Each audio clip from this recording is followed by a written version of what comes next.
حضرت ابن عمر رضی اللہ تعالی عنہ سے روایت ہے کہ رسول اللہ صلی اللہ علیہ وسلم اس طرح تلبیہ کہتے تھے، لبیک اللہم لبیک لبیک لا شریک لک لبیک ان الحمد والنعمت لک والملک لا شریک لک۔ میں حاضر ہوں، اے اللہ میں حاضر ہوں، پھر حاضر ہوں، تیرا کوئی شریک نہیں، میں حاضر ہوں، تیرے ہی لیے تعریفیں ہیں،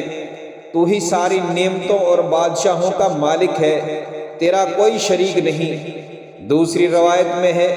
حضرت عائشہ صدیقہ رضی اللہ تعالی عنہا سے روایت ہے، انہوں نے فرمایا مجھے معلوم ہے کہ نبی کریم صلی اللہ علیہ وسلم کس طرح تلبیہ کہا کرتے تھے، وہ اس طرح تھا، لبیک اللہم لک لبیک لبیک لا شریک لک لبیک ان الحمد والنعمت لک، جس کا ترجمہ یہ ہے میں حاضر ہوں، اے اللہ میں حاضر ہوں، پھر حاضر ہوں، تیرا کوئی شریک نہیں، میں حاضر ہوں، تیرے ہی لیے ہر قسم کی تعریف ہے اور تو ہی تمام نعمتوں کا مالک ہے۔ ابو معاویہ نے مطابقت کی ہے، شعبہ نے ایک روایت بیان کی ہے